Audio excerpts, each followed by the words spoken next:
ලාදලු පොපත් සෙමින් සැලෙනසේ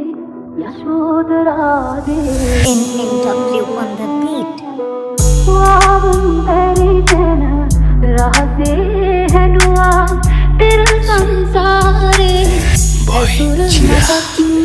ඒ සංසාරය කුල යුවතිය කියාය තීරි සිදු ඔසත් කුමරුගෙන හන කිසි කෙනෙක් නොදුටු බුදු වෙන්න පෙර හැම ආත්මිකම හමු වුණු අය යුතුම් ලන්ද යසෝදරා ලෙස පිදුම් ලැබුව මව කියාය රාහුලට උතුම් වුණ දියණිය කිය සුන්දර අමිත දෙවිට ලද බිරිඳයි බෝසත් කුමරුගේ හැම සසරෙම ගුණ මහිමෙට ළඟින් තියන වතත නැත හරයදි සිදු හත් ගිහිගේ මහ රැක තෙතුනා ශෝකයේ නැගේ පිවිතුරු දැස බුදු වේ වඩිදී අය දිගු කර දැස අන්න පුතේ වඩින්නේ සමිඳු පිය රාජ්‍ය දීපංකර බුදු සමයේ සොමිත්‍ර ඇවිලා කරන්න පැතුව ඇමි සංසාර චාරිකා ගෞතම බුදු වන තුරා ළඟින්ම රැදිවා සඳ කිඳුරු උම්මක වෙසන්දර තව ජාතකා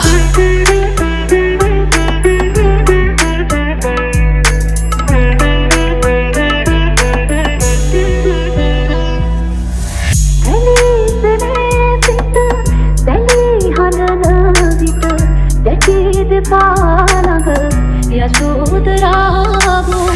පිපිනි වන්න සාදුකාරදී නිවි පහන්දිය උදැසනක්සේ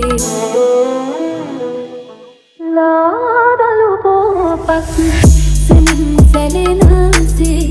යශෝදරා දේවී වාවුන් පරිතන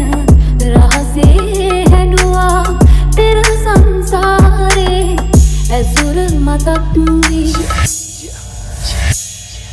සිදු හතුපති සමගම ඇගේ උපද සිදු වුණේ වසර මැද වෛශාඛ මාසක රණේ නඹලන්ද පිළිමයක් බඳුරුවක මෙවන සිරිමත් බවක් නැති දෙවෙන ලන්දක අභිනිෂ්ක්‍මණය කරයක් දිවන්න වදුලේ තනිදිය අපුතු රාහුල රාජ මැදුරේ සිනිහසේ මහිම කියන්න හද ගැඹුරේ ගත කළ තපස් ජීවිතය පිඹර මවුනේ බිම්බරුවක් මින්රුව අලංකාරයෙන් කිරි ඒ වචනෙට තිතිරුව වගේ ඇගේ කිරි ලෙන කුලේ ඉඳන් පහන් ඩැඹක් වෙලා සිටි හඬ සිපගත ශ්‍රීපදයන් මුල වැටි රජිනයක් සය අනුලක්ෂ කාන්තා පින්කන්ද පුදන්නේ උතුම් රාහුල මාතා කරන්න අපබෝධ දුක දුන්න සංගා ගිහි බව අතර භික්ෂු ලොවට යාත්‍රා පෙර බව පව ඇගේ නැකිසිම වරදක් සංවරකමින් සිත කය වචන තිදොරා ගරු කළ ඇයට පව මුනිදු භගවා වෙලා භික්ෂුණියක් ලැබුවා බව අරහා